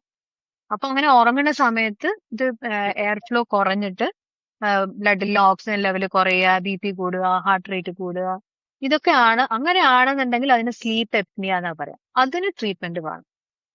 പക്ഷെ അതർവൈസ് വെറും ഒരു സ്നോറിങ്, ഒരു എന്താ പറയാ നോയ്സി ബ്രീത്തിങ് മാത്രമാണ് ഒരു ഉറങ്ങുന്ന സമയത്ത് എന്നുണ്ടെങ്കിൽ അതിന് ശരിക്കും പറഞ്ഞാൽ ട്രീറ്റ്മെന്റ് ആവശ്യമില്ല. അപ്പൊ ഇത് സ്നോറിങ് ആണോ അതോ സ്ലീപ്പ് എപ്നി ആണോ എങ്ങനെയാ നമുക്ക് മനസ്സിലാക്കുക? എങ്ങനെയാണെന്ന് വെച്ചാൽ സ്ലീപ്പ് സ്റ്റഡി എന്ന് പറയുന്ന ഒരു സ്റ്റഡി ഉണ്ട്. അത് ചെയ്തു കഴിഞ്ഞാൽ നമുക്ക് ഡിഫറൻഷിയേറ്റ് ചെയ്യാൻ പറ്റും. ആ പേഷ്യന്റ് ഉറങ്ങുന്ന സമയത്ത് കുറച്ച് ലീഡ്സ് ഒക്കെ മേത്ത് വെച്ചിട്ട് ആ ഉറങ്ങുന്ന സമയത്ത് BP പൾസ് റേറ്റ് ഒക്കെ കൂടുന്നുണ്ടോ, ഓക്സിജൻ സാച്ചുറേഷൻ എങ്ങനെയാണെന്നൊക്കെ ചെക്ക് ചെയ്യാണ് വേണ്ടത്. പക്ഷെ ഈ എല്ലാ സ്നോറിങ് ഉള്ളവർക്കും സ്ലീപ്പ് സ്റ്റഡി ചെയ്യേണ്ട കാര്യവുമില്ല. അപ്പം ശരിക്കും പറഞ്ഞാൽ ഇപ്പൊ രാവിലെ എണീക്കുമ്പോൾ ഫ്രഷ് അല്ല, ഇങ്ങനെ ഹെഡ് ഏക്സ് വരുന്നു, രാത്രി നല്ലോണം ഉറങ്ങിയാലും പകൽ ഭയങ്കര ടയർഡായിട്ട് തോന്നുക, ഇരുന്നിടത്തൊക്കെ ഉറക്കം തൂക്കി പോവുക, അങ്ങനത്തെ എന്തെങ്കിലും ഒരു സിംറ്റംസ് ഉണ്ടെങ്കിൽ മാത്രമേ നമ്മൾ ആ സ്നോറിങ്ങിനെ പറ്റി കെയർ ചെയ്യേണ്ട കാര്യമുള്ളൂ. രാവിലെ എണീക്കുമ്പോൾ ആള് ഫ്രഷ് ആണ്, ആൾക്ക് ബുദ്ധിമുട്ടുകളൊന്നും ഇല്ല എന്നുണ്ടെങ്കിൽ പിന്നെ we can take it as snoring. അല്ലെങ്കിൽ BP കൂടുന്നുണ്ടോ? സ്നോർ ചെയ്യുന്നവർക്ക് കുഴപ്പമില്ല, സ്നോർ ചെയ്യുന്നതിന്റെ അടുത്ത് കിടക്കുന്നവർക്ക് വലിയ ബുദ്ധിമുട്ടാ. ഞങ്ങളൊരു എപ്പിസോഡ് ചെയ്തിട്ടുണ്ട് സ്ലീപ്പ് ഡിവോഴ്സ് എന്ന് പറഞ്ഞാൽ സ്നോറിങ് കാരണം മറ്റേ ആൾക്ക് ഉറങ്ങാൻ പറ്റാത്തതുകൊണ്ട് മേ ബി 2 റൂമിൽ കിടന്നുറങ്ങണു, അല്ലെങ്കിൽ 2 ബെഡില് റൂമിന്റെ 2 കോർണേഴ്സിലായിട്ട് കിടന്നുറങ്ങണു. അപ്പം മറ്റേ പാർട്ട്ണറിനായിരിക്കും കൂടുതൽ ഇമ്പാക്ട്. സ്ലീപ്പ് ഡിവോഴ്സ് മാത്രല്ല, ഡിവോഴ്സേ ഓൺ ദ റൈസ് ആണ് എല്ലാ കാരണങ്ങൾ കൊണ്ടും. അതായത് ആൾക്കാർ ടോളറബിലിറ്റി ഭയങ്കര കുറവാണ് ഇപ്പൊ. അപ്പൊ അത് സ്ലീപ്പിന്റെ കാര്യത്തിൽ മാത്രമല്ല, sleep is one of the cause. ബാക്കി എല്ലാ കാര്യത്തിലും അത് കുറവാണ്. ആ അഡ്ജസ്റ്റ് ചെയ്യാനുള്ള ആ ഒരു ഇത് കുറവാണ്. അപ്പൊ അതുപോലെ വൺ ഓഫ് ദ കോസ് ഇത് മാത്രമല്ല. പണ്ടത്തെ ആൾക്കാര് ഹസ്ബൻഡിന്റെ സ്നോറിങ് ഇങ്ങനെ താരാട്ട് പോലെ കേട്ടിട്ട് ഉറങ്ങുന്നുണ്ടാവുമായിരിക്കാം, അറിയില്ല. നമുക്കറിയില്ല. പക്ഷെ ഇപ്പൊ ആളോട് ദേഷ്യം ഉണ്ടാവുമ്പോ നമുക്കതൊരു ഇറിറ്റേഷൻ ആയിട്ട് തോന്നും. അല്ലെങ്കിൽ സ്ലീപ്പ് പൊതുവെ ഡിസ്റ്റർബ്ഡ് ആയിട്ടുള്ള ലേഡീസ് ഉണ്ട്. അങ്ങനെയുള്ളവർക്ക് അതൊരു ഇഷ്യൂ ആണ്. അല്ലെങ്കിലേ അവർക്ക് ഉറങ്ങാൻ പറ്റുന്നില്ല. അപ്പൊ അതിന്റെ കൂടി ഈ ഒരു എക്സ്ട്രാ ശബ്ദവും കൂടി ആവുമ്പോ ഉറങ്ങാൻ പറ്റാണ്ടാകുമ്പോ അവര് രാവിലെ ടയേർഡ് ആവും. അപ്പൊ അങ്ങനെയുള്ളവർക്ക് അതൊരു പ്രോബ്ലം തന്നെയാണ്. അപ്പൊ ഈ സ്നോറിങ്ങിന്റെ സൗണ്ട് കുറയ്ക്കാൻ വല്ല ആ DTS സൗണ്ട് കുറച്ച് വോളിയം കുറയ്ക്കാൻ വല്ല വഴിയുണ്ടോ? സ്നോറിങ് ആക്ച്വലി മലർന്ന് കിടന്നാൽ സ്നോറിങ്ങിന്റെ കോസ് അനുസരിച്ചിട്ടാണ്. നമ്മളെ എയർ പാസേജ് ഉണ്ടല്ലോ, അതിങ്ങനെ കൊളാപ്സ് ചെയ്യും. ചുറ്റുമുള്ള മസിൽസ് ഒക്കെ റിലാക്സ് ആവുമ്പോൾ ആ എയർ പാസേജ് ഇത് ശരിക്കും ഒരു മസ്കുലർ പാസേജ് ആണ്. ചില ഭാഗങ്ങളൊക്കെ മസ്കുലർ ആണ്. അപ്പൊ അതിങ്ങനെ കൊളാപ്സ് ചെയ്യും. നമ്മൾ ടയേർഡ് ആകുമ്പോൾ ആ മസിൽസ് ഒക്കെ ഇങ്ങനെ ഫ്ലാസിഡ് ആയിട്ട് അത് കൊളാപ്സ് ചെയ്യും. അതുകൊണ്ടാണ് ഈ പാസേജിൽ ഈ ശബ്ദം കൂടുതൽ ഉണ്ടാകുന്നത് നമ്മൾ ഉറങ്ങുമ്പോൾ. അപ്പൊ അത് ഒരു പരിധി വരെ ചെരിഞ്ഞു കിടന്നു കഴിഞ്ഞാൽ അത് നമുക്ക് കുറയ്ക്കാൻ പറ്റും. അപ്പൊ മലന്ന് കിടക്കുന്നതിനെക്കാട്ടിലും ചെരിഞ്ഞു കിടന്നു കഴിഞ്ഞാൽ എപ്പോഴും ആ പാസേജ് കുറച്ചും കൂടെ വൈഡറും ആയിരിക്കും, കുറച്ചും കൂടെ സൗണ്ടും കുറവായിരിക്കും. അങ്ങനൊക്കെ ചെയ്യാൻ പറ്റുന്ന ഒരു ഓപ്ഷൻ. പിന്നെ ഉള്ളത് വെയിറ്റ് കുറയ്ക്കുക എന്നുള്ളതാണ്. നമ്മൾ ഈ പാസേജിന് ചുറ്റും ഫാറ്റ് എപ്പോഴും തടിയുള്ള ആൾക്കാരിലാണ് ഇത് ഉണ്ടാവുക. മെലിഞ്ഞ ആൾക്കാർ ആരും അങ്ങനെ സ്നോർ ചെയ്യുന്നത് നമ്മൾ പൊതുവേ പറഞ്ഞു കേട്ടിട്ടുണ്ടാവില്ല. അപ്പൊ തടി ഉണ്ടാവുമ്പോൾ നമ്മൾ ആ നെക്കിന് ചുറ്റും ആ പാസേജിന് ചുറ്റും ഫാറ്റ് ഡെപ്പോസിഷൻ ഉണ്ടാവും. അപ്പൊ ഈ പാസേജ് നാരോ ആവും. അപ്പൊ ഒരു പരിധി വരെ വെയിറ്റ് കുറച്ച് കഴിഞ്ഞാൽ സ്നോറിങ് നന്നായിട്ട് കുറയും. അപ്പം ഭർത്താക്കന്മാര് സ്നോർ ചെയ്യുന്ന ഭാര്യമാരെ അവർക്ക് ഭക്ഷണം കൊടുക്കാണ്ടിരിക്കുക. അതാണ് ഒരു അതെ മാർഗം. അതെ, അതാണ് എനിക്ക് അതാണ് മനസ്സിലായ വരുന്നത്. ഒരേ ഒരു പോയിന്റ്. ഏറ്റവും അപ്പൊ സ്നോറിങ് കൊണ്ടുള്ള എന്താണ് ആൾക്കാർ ഇനി വളരെയധികം സൂക്ഷിക്കണം ഈ എപ്പിസോഡ് കണ്ടു കഴിയുമ്പോ. കാരണം ഇനി ഭക്ഷണം കുറയാൻ പോവാണ് അവർക്ക്. ഊർക്കം അല്ലെങ്കിൽ വലിച്ചാ സ്വന്തമായിട്ട് ഭക്ഷണം കിട്ടില്ല. അതെ. ഊർക്കം വലിച്ചാ ഭക്ഷണം കിട്ടില്ല. അതാണ്. അതല്ല സോനാജി, ഇപ്പൊ എന്റെ മമ്മിക്കാണെങ്കിൽ മമ്മിക്ക് ഹിയറിംഗ് പ്രോബ്ലം ഉണ്ട് കേട്ടോ. അപ്പം ഹിയറിംഗ് എയ്ഡ് ഒക്കെ ഇട്ടിട്ടുണ്ട്. അപ്പം മമ്മി പറയുന്നത് മമ്മിക്ക് ആദ്യം ഈ ചെവിക്കുള്ളിൽ എന്തോ ഈ പേപ്പർ ഒക്കെ ഇങ്ങനെ കിലുകിലാന്ന് പറഞ്ഞിട്ട് ഒരു സൗണ്ട് ഉണ്ടാക്കുന്ന പോലെയാണ് ആദ്യം മമ്മിക്ക് ഒന്ന് അനുഭവപ്പെട്ടത്. അപ്പൊ മമ്മി അതിനെ ഇഗ്നോർ ചെയ്തു. മമ്മി ഇപ്പം 70+ ആണ് ഇയേഴ്സ്. അപ്പൊ മമ്മി പറയുന്ന മമ്മി അതിനെ ഇഗ്നോർ ചെയ്ത് പിന്നെ അത് വല്ലാതെ ഡിസ്റ്റർബൻസ് ആയപ്പോഴാണ് ഡോക്ടറിനെ പോയി കാണുന്നത്. അപ്പൊ ഡോക്ടർ പറഞ്ഞു ആ സൗണ്ട് വരുന്ന ആ ഇയറിന് ശരിക്കും നല്ല കേൾവി കുറവുണ്ട്. അപ്പം ഒരു ഹിയറിംഗ് എയ്ഡ് വെക്കാണ്ട് വഴിയില്ല പറഞ്ഞിട്ട് അത് ഇടേണ്ടി വന്നു. അപ്പം അങ്ങനെ ശരിക്കും പറഞ്ഞാൽ അങ്ങനെ ഒരു സിംറ്റം ഒക്കെ ഉണ്ടാവുമോ നമുക്ക് ഈ ഹിയറിംഗ് ലോസ് ഒക്കെ വരുമ്പോ?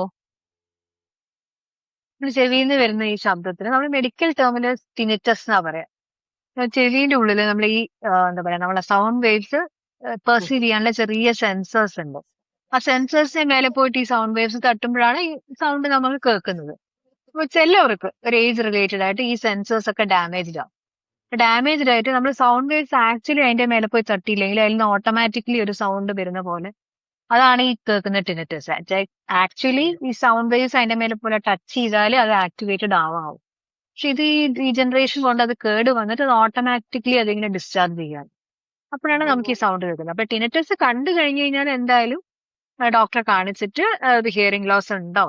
ഈ ടിനിറ്റസ് ഇതല്ലാണ്ട് വേറെയും കോസസ് ഉണ്ട്, ഈ ഹിയറിംഗ് ലോസ് മാത്രമല്ല. പക്ഷെ കണ്ടു കഴിഞ്ഞാൽ നമ്മൾ ശരിക്കും പറഞ്ഞാൽ ഡോക്ടറെ കൺസൾട്ട് ചെയ്യേണ്ടതാണ്. കാരണം ഹിയറിംഗ് ലോസ് ഇനീഷ്യൽ സ്റ്റേജസിലൊക്കെ ആണെങ്കിൽ ഇനീഷ്യലി ആണെങ്കിൽ നമുക്ക് മരുന്നുകൾ കൊണ്ട് ആ ഹിയറിംഗിന്റെ ആ പ്രോഗ്രസ് നമുക്ക് പ്രിവെന്റ് ചെയ്യാൻ പറ്റും. ആ ലോസ് ഇങ്ങനെ കൂടുന്നത് നമുക്ക് പ്രിവെന്റ് ചെയ്യാൻ പറ്റും. ഒരു ലെവലിൽ അങ്ങോട്ട് പോയി കഴിഞ്ഞാൽ പിന്നെ നമുക്കൊന്നും ചെയ്യാൻ പറ്റില്ല. അപ്പൊ പോയത് തന്നെ നമ്മൾ ട്രീറ്റ്മെന്റ് എടുത്തു കഴിഞ്ഞാലും ആ ഹിയറിംഗ് റീഗെയിൻ ചെയ്യാൻ നമുക്ക് പറ്റില്ല. അപ്പം ഏർലിയർ പോയി ട്രീറ്റ്മെന്റ് എടുക്കുക തന്നെയാണ് ഏറ്റവും നല്ല ഓപ്ഷൻ.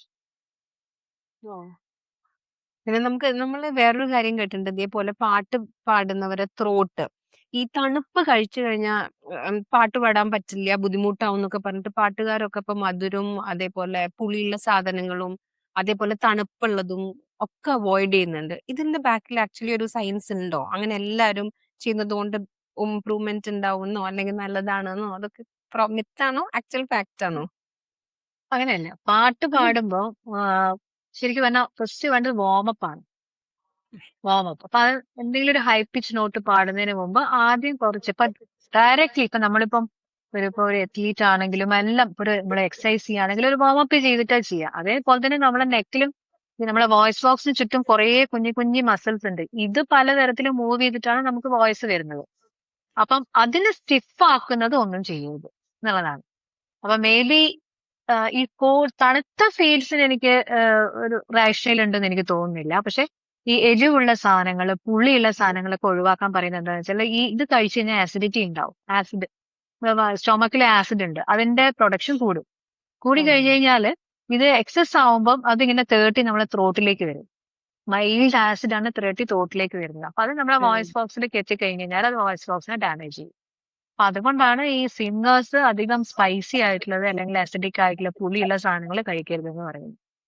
അപ്പൊ അവര് ആ ഒരു വോയിസിന്റെ ക്വാളിറ്റിക്ക് ഭയങ്കര ഇമ്പോർട്ടൻസ് ഉണ്ട്. അപ്പൊ ആ ക്വാളിറ്റിനെ ഇത് എഫക്ട് ചെയ്യും.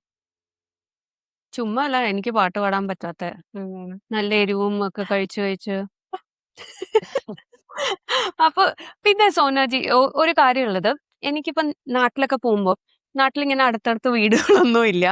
അപ്പം ഞാൻ ഭയങ്കര വോളിയത്തിലാ സംസാരിക്കുക. എന്ന് പറഞ്ഞാൽ എനിക്ക് നാട്ടിൽ പോയാ എന്നെ ഈ എന്താ പറയാ ഒരു പ്രിസണിൽ നിന്നൊക്കെ ഇറക്കി വിട്ടാൽ ഒരു ജയിൽ പുള്ളിക്കൊക്കെ എന്തുണ്ടാവും വെളിയിലോട്ട് കുറെ വർഷം കഴിഞ്ഞിട്ട് കയറുന്ന അതുപോലത്തെ ഒരു ഫീലിംഗാ എനിക്ക്. അപ്പൊ ഞാൻ ഇങ്ങനെ ഒച്ചയും ബഹളമാണ്. ഞാൻ ചെന്നാ എനിക്ക് തോന്നുന്നു വീടുകൾ അടുത്തില്ലെങ്കിലും ആ ഒരു സറൗണ്ടിങ്ങിലുള്ള എല്ലാരും അറിഞ്ഞിട്ടുണ്ടാവും ഞാൻ എത്തിന്ന്. അപ്പം ഈ ഒച്ചയിട്ട് ഞാൻ സംസാരിക്കുമ്പോ ഉടനെ മമ്മി പറയാം, എന്നെ ഇങ്ങനെ കാറി നിന്റെ തൊണ്ട കീറി പോട്ടോ എന്ന് എപ്പോഴും കേൾക്കുന്ന ഒരു കാര്യം. അപ്പൊ ഇതിലെന്തെങ്കിലും ഇതൊരു വെറുതെ പറയുന്നതല്ലേ? ആക്ച്വലി നമ്മൾ എല്ലാവരുടെയും വോയിസ് ബോക്സിന് ഒരു പ്രത്യേക വോളിയം, ഒരു പ്രത്യേക പിച്ച് ടോണൊക്കെ ഉണ്ട്. ആ അതിനനുസരിച്ച് അതുകൊണ്ടാണല്ലോ എല്ലാരും ശബ്ദം വേറെ വേറെ ഇരിക്കുന്നത്. എല്ലാരും ശബ്ദം ഒരുപോലെ ഇല്ലല്ലോ. അപ്പൊ അതിന് ട്യൂൺഡ് ആയിട്ടുള്ള ആ ശബ്ദത്തിൽ നമ്മൾ സംസാരിക്കുകയാണെങ്കിൽ കുഴപ്പമൊന്നുമില്ല. ചിലവർക്ക് ബൈ ബർത്ത് വോളിയം ലോ ആയിരിക്കും, ചിലവർക്ക് അവര് ആ ഒരു സെറ്റ് വോളിയം തന്നെ ഹൈ ആണ്. അപ്പൊ അതിൽ സംസാരിക്കുന്നതുകൊണ്ട് കുഴപ്പമൊന്നുമില്ല. പക്ഷെ നോർമലി സംസാരിക്കുമ്പോൾ ലോ ആയിട്ടുള്ള ഒരാൾ സ്ട്രെയിൻ എടുത്തിട്ട് ലൗഡ് ആയിട്ട് സംസാരിച്ചാൽ that will be an issue. അല്ലാണ്ട് പൊതുവെ സെറ്റ് വോളിയം ഹൈ ആണെങ്കിൽ അതേ വോളിയത്തിൽ സംസാരിച്ചുകൊണ്ട് കുഴപ്പമില്ല. ശരിക്കും പറഞ്ഞാല് നമ്മൾ സ്വകാര്യം പറയുന്നതും പതുക്കെ പറയുന്നതും ഉറക്കെ പറയുന്നതും രണ്ടും പ്രശ്നമാണ്. നമ്മുടെ വോളിയം എന്താണോ റെഗുലർലി കംഫർട്ടബിൾ ആയിട്ടുള്ള അതിൽ സംസാരിക്കുമ്പോൾ കുഴപ്പമില്ല. അപ്പൊ ചിലപ്പോ രഞ്ജുവിന്റെ ഹൈ ആയിരിക്കും വോളിയം, ധൈര്യമായിട്ട് സംസാരിച്ചു. ആണ് അതിലൊരു സംശയവും ഇല്ല. പക്ഷെ പ്രതീക്ഷിക്കേണ്ട, ഞാൻ സംസാരിക്കുമ്പോ ചിലപ്പോ കയറി പോകും. ചിലപ്പോ എനിക്ക് പറ്റിയതല്ല, എനിക്ക് മാത്രം പറ്റിയതാ. അപ്പൊ ആക്ച്വലി നമ്മുടെ ഇവിടെയൊക്കെ സൗണ്ട് ഒക്കെ നന്നാക്കാൻ എക്സസൈസ് എന്തെങ്കിലും ഉണ്ടോ ശരിക്കും ചെയ്യാൻ വേണ്ടിയിട്ട്? റെഗുലർലി നമ്മളിപ്പോ രാവിലെ അതാണല്ലോ അവര് സാധകം ചെയ്യുന്നത്, പാട്ട് പഠിക്കുന്ന ഒരു സാധകം ചെയ്യുന്നത്. അതൊക്കെ നമ്മൾ നമ്മുടെ ടോൺ ഹയർ പിച്ചസ് ഒക്കെ കിട്ടണമെങ്കിൽ നമ്മൾ കണ്ടിന്യൂസ് ആയിട്ട് പ്രാക്ടീസ് ചെയ്ത് കഴിയുമ്പോൾ കുറച്ചും കൂടെ നമ്മുടെ വോയിസ് ക്വാളിറ്റി ഇമ്പ്രൂവ് ചെയ്യും എന്തായാലും. പാട്ട് പാടാൻ ഇഷ്ടാ, പക്ഷെ എനിക്ക് അങ്ങനെ അങ്ങോട്ട് പാട്ട് പാടാൻ പറ്റാറില്ല. അതിനെന്തെങ്കിലും എക്സസൈസ് ഉണ്ടോ ചെയ്തിട്ട് എനിക്ക് വോളിയം ഒക്കെ നന്നാക്കി പാട്ട് പാടാൻ പറ്റുന്ന പോലെ? ശബ്ദം നന്നാക്കാം, പക്ഷെ ആ ഒരു പാടാനുള്ള ഒരു ടാലന്റ് ഉണ്ടല്ലോ, അത് എക്സസൈസ് കൊണ്ട് വരുമോ എന്നുള്ള കാര്യം സംശയമാണ്. ശബ്ദം നന്നാക്കാൻ പറ്റും അല്ലേ മാം? നമ്മൾ ആ വോയിസിന്റെ റേഞ്ച് കൂട്ടാൻ പറ്റും. ഇപ്പൊ ഇന്ന പിച്ചിലേ പാടാൻ പറ്റുള്ളൂ അങ്ങനെയുള്ളല്ലോ, ആ റേഞ്ച് ഇമ്പ്രൂവ് ചെയ്യാൻ പറ്റും. പക്ഷെ ആ ഒരു എന്താ പറയാ അതൊരു ആർട്ടല്ലേ ശരിക്കും, ഇറ്റ്സ് ആൻ ആർട്ട്. അപ്പൊ അത് നമുക്ക് വർഷങ്ങളായുള്ള പ്രാക്ടീസ് കൊണ്ടൊക്കെ ഇപ്പോഴും നമുക്ക് തുടങ്ങിയ പ്രാക്ടീസ് കൊണ്ട് നമ്മളെ ആ ടാലന്റ് ഇമ്പ്രൂവ് ചെയ്യാനേ പറ്റൂ. പക്ഷെ ടാലന്റ് നമുക്ക് കൾട്ടിവേറ്റ് ചെയ്യാൻ പറ്റില്ല, അത് നമുക്ക് ഇൻബോൺ ആയിട്ട് തന്നെ പറ്റണം എന്നാണ് ഞാൻ വിശ്വസിക്കുന്നത്. പാട്ടുകാർക്കേ പറയാൻ പറ്റുള്ളൂ. പിന്നെ ഈ ഇപ്പോഴത്തെ പിള്ളേരൊക്കെ സോന ഡോക്ടർ കുറച്ചു മുമ്പേ പറഞ്ഞ പോലെ ടീനേജേഴ്സിനൊക്കെ കണ്ടു കഴിഞ്ഞാൽ ഞാൻ ഹെഡ്സെറ്റ്സും വെച്ച് പാട്ട് കേട്ടോണ്ടിരിക്കുകയാണ്. അപ്പം ഈ കുറച്ചു നേരം കഴിയുമ്പോൾ നമ്മൾ തന്നെ പറയും വേണ്ട ഹെഡ്സെറ്റ്സ് വേണ്ട, ഇല്ലാണ്ട് കേട്ടാ മതിന്ന്. അപ്പം ഈ ഹെഡ്സെറ്റ് വെക്കുകയാണെങ്കിലും ഒരു ദിവസം ഇപ്പൊ ഡോക്ടർ പറഞ്ഞു ഇടയിൽ ഒരു ബ്രേക്ക് ഒക്കെ എടുക്കണം എന്ന്, എന്നാലും how long can they use it? ഒരു ടീനേജറിന്റെ കാര്യം അങ്ങനെ ഒരു ഫിക്സഡ് ടൈം പറയാൻ പറ്റില്ല. ഒരു വോളിയം ലോ ആണെങ്കിൽ ഇപ്പൊ നമ്മള് ഓപ്പൺ ആയിട്ട് ഇപ്പൊ നമ്മളൊരു സ്പീക്കറിലോ അങ്ങനെയൊക്കെ വെക്കുമ്പോൾ ചുറ്റുവട്ടത്ത് എല്ലാവർക്കും കേൾക്കാം. അപ്പൊ അതുകൊണ്ട് ആ വോളിയത്തിന് ഒരു ലിമിറ്റ് ഉണ്ടാവും. ഈ ഹെഡ്ഫോൺസ് ആകുമ്പോൾ ഇവര് അറിയുന്നില്ല വോളിയം ഹൈ ആയിട്ട് പോവാണെന്നുള്ളത്. അപ്പൊ ഒരു നോർമൽ വോളിയം, ചെറിയ വോളിയം ആണെങ്കിൽ ശരിക്കും പറഞ്ഞാൽ കുറെ അവേഴ്സ് വെച്ചോണ്ട് കുഴപ്പമൊന്നുമില്ല. പക്ഷെ പ്രോബ്ലം എന്താന്ന് വെച്ചാൽ വോളിയം ഓട്ടോമാറ്റിക്കലി ഹൈ ആവും. ഇവർക്കിപ്പോ ഈ നോയിസ് ക്യാൻസലേഷൻ ഫോൺസ് ഒന്നും അല്ലെങ്കിൽ ഇപ്പൊ ചുറ്റുമുള്ളത് കേൾക്കാണ്ടിരിക്കാൻ വേണ്ടി ഇവര് നല്ല വോളിയത്തിൽ വെക്കും. അപ്പോഴാണ് അതിന് ഇഷ്യൂ ആവുന്നത്. അല്ലാണ്ട് ഒരു ഫിക്സഡ് അവേഴ്സ് ഇത്ര മണിക്കൂർ വെച്ച ഇന്ന വയസ്സുള്ള ആൾക്ക് അങ്ങനെയൊന്നുമില്ല. പിന്നെ അങ്ങനെ ഒരു ഫാമിലി ഹിസ്റ്ററി ഉണ്ട്. ഇപ്പം ആ ഒരു പാരന്റ്സിനോ അല്ലെങ്കിൽ സിബ്ലിങ്സിനോ ആർക്കെങ്കിലും ഒരു ഹിയറിംഗ് ലോസിന്റെ ഒരു ഹിസ്റ്ററി ഉണ്ട്, അങ്ങനെ ഉണ്ട് എന്നുണ്ടെങ്കിൽ അവർ കൂടുതൽ ശ്രദ്ധിക്കണം. മാം, അപ്പൊ ഈ നോയിസ് പൊല്യൂഷൻ ഇൻ ജനറൽ ഇപ്പൊ നമ്മള് DJ നൈറ്റ് ഇങ്ങനത്തെ കാര്യങ്ങളൊക്കെ പോപ്പുലർ ആയി വരില്ലേ, ഭയങ്കര ഓ, ലൗഡായിട്ടും പാട്ടും ഇതൊക്കെ മ്യൂസിക്കും ലൈറ്റും ഒക്കെ എഫക്ട് ചെയ്യുമ്പോൾ ആക്ച്വലി നമ്മുടെ ഹിയറിംഗ് എബിലിറ്റിന് ഇങ്ങനത്തെ ഫംഗ്ഷനിൽ കൂടുതൽ പോണവർക്ക് ബുദ്ധിമുട്ട് എഫക്ട് വരില്ലേ? ചെയ്യും, ഡെഫിനറ്റ്ലി എഫക്ട് ചെയ്യും, വരും ശരിക്കും പറഞ്ഞാൽ. അപ്പൊ അതും കുട്ടികള് ശരിക്കും പറയുക വാർണിംഗ് സൈൻ ആണല്ലേ. നോയിസ് പൊല്യൂഷൻ നമ്മളിപ്പോ അത്ര സീരിയസ് ആയിട്ട് എടുക്കാത്ത കാര്യം. കണ്ണിന് നമ്മൾ പല എക്സസൈസും ആൾക്കാർ ചെയ്യുന്നുണ്ട്, കുറച്ച് അവയർനെസ്സും കൂടിയിട്ടുണ്ട്. ഹിയറിംഗ് എബിലിറ്റി ഇൻക്രീസ് ചെയ്യാൻ അങ്ങനെ വല്ല എക്സസൈസും അങ്ങനെ വല്ലതും ഉണ്ടോ മാം? ഇല്ല, നമ്മളത് ഇഞ്ചൂറിയസ് ആയിട്ടുള്ള കാര്യങ്ങൾ ഒഴിവാക്കുക എന്നല്ലാണ്ട് ഹിയറിംഗ് ഇംപ്രൂവ് ചെയ്യാനുള്ള ഒരു എക്സസൈസസ് ഇല്ല ശരിക്കും പറഞ്ഞു. നേസലിനും ഉണ്ടെന്ന് തോന്നുന്നു അല്ലെ. യോഗയിൽ നമ്മൾ ബ്രീതിങ് എക്സസൈസ് ഒക്കെ ചെയ്യുമ്പോൾ അത് ഈ ബ്ലോക്കേജും അതും ഇതും ഒക്കെ പിന്നെ ലങ് കപ്പാസിറ്റി കൂട്ടാനും ഒക്കെ നല്ലതാണെന്ന് തോന്നുന്നു. പക്ഷെ ഇയേഴ്സിനൊന്നും ഇല്ല തോന്നുന്നു. ഹിയറിംഗിനൊന്നുമില്ല. ഓക്കെ. പിന്നെ വേറെ ഒരു കാര്യം എപ്പോഴും ചോദിക്കാൻ വേണ്ടി, ഇപ്പം ഒരു ചെറിയ ഇഷ്യൂ നമുക്ക് വന്നു, ഒരു ബുദ്ധിമുട്ട് വന്നു കഴിഞ്ഞാൽ ഇപ്പൊ ഒരു ടെൻഡൻസി ഉണ്ട് നമുക്കൊക്കെ വേഗം ഞങ്ങൾ ഗൂഗിൾ ചെയ്തിട്ട് ഇപ്പൊ നമ്മൾ നോക്കും എന്റെ സിംറ്റംസ് ഇതൊക്കെയാണ്, അപ്പൊ ഇനി ഞാൻ ഏത് ഡോക്ടറെ അടുത്ത് പോകണമെന്നോ അതോ ഡോക്ടറെ അടുത്ത് പോവാതെ എനിക്ക് ട്രീറ്റ് ചെയ്യാൻ പറ്റുമോ, ഇങ്ങനെയൊക്കെ നമ്മളെ പോലത്തെ ആൾക്കാർ ചെയ്യുന്നുണ്ട്. ഇതൊരു കറക്റ്റ് മെത്തേഡ് ആണോ, അല്ലെങ്കിൽ നമ്മൾ ഏത് സമയത്താ കെയർഫുൾ ആയി വേഗം ഡോക്ടറെ അടുത്ത് പോകേണ്ടത്? അത് മാമിന്റെ ഒരു എക്സ്പീരിയൻസ് വെച്ച് എന്താ തോന്നുന്നത്? ഇപ്പൊ ഒരു സിംറ്റം അത് ഉം. വളരെ ഡിസേബിളിംഗ് ആണ്, വെച്ചാൽ വളരെ സിവിയർ ആണ്. സപ്പോസ് പെയിൻ എടുക്കുക, സിവിയർ പെയിൻ ആണ് എങ്കിൽ അതൊരു ഡോക്ടറെ കൺസൾട്ട് ചെയ്യാൻ നല്ലത്. അല്ലെങ്കിൽ ഒരു സിംറ്റം ഒരു ലോ ഗ്രേഡ് ആണെങ്കിലും കുറെ ദിവസം പെർസിസ്റ്റന്റ് ആയി നിൽക്കുകയാണ്, ഇപ്പൊ 4-5 ദിവസമാണ് ഒരു പാരസ്റ്റമോൾ എന്തെങ്കിലും കഴിച്ചു മാറി കുഴപ്പമില്ല, പക്ഷെ അത് പെർസിസ്റ്റന്റ് ആയി നിൽക്കുകയാണ്, ഇതാണെങ്കിലും ഡോക്ടറെ കൺസൾട്ട് ചെയ്യാൻ നല്ലത്. ഇനി ഗൂഗിൾ ചെയ്യുന്നതിന്റെ ഒരു പ്രശ്നം എന്താണെന്ന് വെച്ചാല് ഗൂഗിളിന് അറിയില്ല പേഷ്യന്റെ കണ്ടീഷൻ എന്താണ്. ഒറ്റൊരു ഡാറ്റ വെച്ചിട്ടാണ് അത് പറയുന്നത്, what can be the reason എന്നുള്ളത്. അപ്പം അതിൽ ആദ്യം വരുന്നത് ഏറ്റവും നമ്മുടെ ടെറിഫൈങ് ആയിട്ടുള്ള റീസൺസ് ആയിരിക്കും.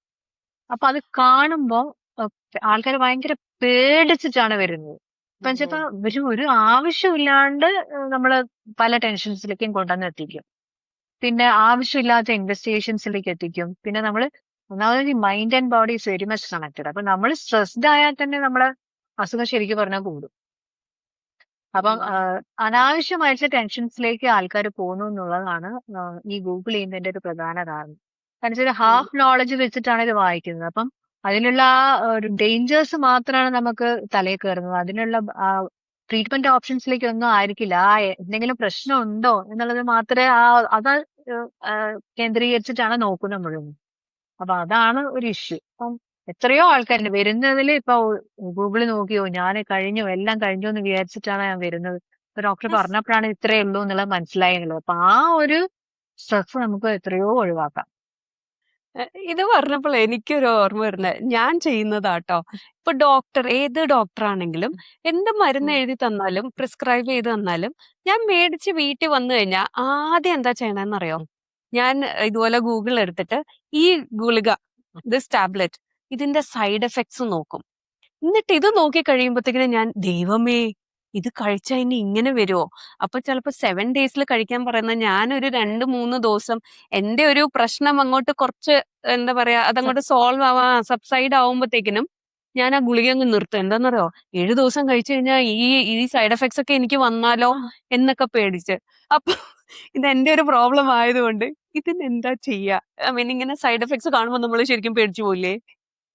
അല്ല, അങ്ങനെ സൈഡ് എഫക്ട്സിനെ പറ്റിയിട്ട് കൺസേൺഡ് ആണെങ്കിൽ ഫസ്റ്റ് ചെയ്യേണ്ടത് ഡോക്ടറോട് തന്നെ ചോദിക്കുക, പ്രിസ്ക്രൈബ് ചെയ്താല്. ഇപ്പൊ നിങ്ങൾ കഴിക്കേണ്ട മരുന്നാണ്, അപ്പൊ ഇതിന് എന്തെങ്കിലും പ്രശ്നം ഉണ്ടോ എന്നുള്ളത് ചോദിക്കാം, നിങ്ങൾക്ക് ചോദിക്കാം, അതിന് യാതൊരു തെറ്റുമില്ല. അപ്പം അത് എന്തെങ്കിലും ഉണ്ടെന്നുണ്ടെങ്കിൽ ഡോക്ടർ പറയാം. അല്ല ഇതിപ്പം ഗൂഗിൾ ചെയ്താല് ഒരു മെഡിസിൻ ഇപ്പൊ ഒരു സൈഡ് എഫക്ട്, ഇപ്പൊ ഫോർ എക്സാമ്പിൾ ഇപ്പൊ നമ്മള് കത്തിയാണ് ഡോക്ടർ, ഒരു കത്തിന്റെ എക്സാമ്പിൾ എടുക്കുക. ഒരു കത്തിന്റെ ആവശ്യം എന്താന്ന് ഗൂഗിൾ ചെയ്താല് നമുക്ക് ആളെ കൊല്ലാനുള്ള ഒരു സാധനം കിട്ടാം. പക്ഷെ ഡോക്ടർ കത്തി കൊടുത്തിട്ടുണ്ടാവുക പച്ചക്കറി മുറിക്കാനായിരിക്കും.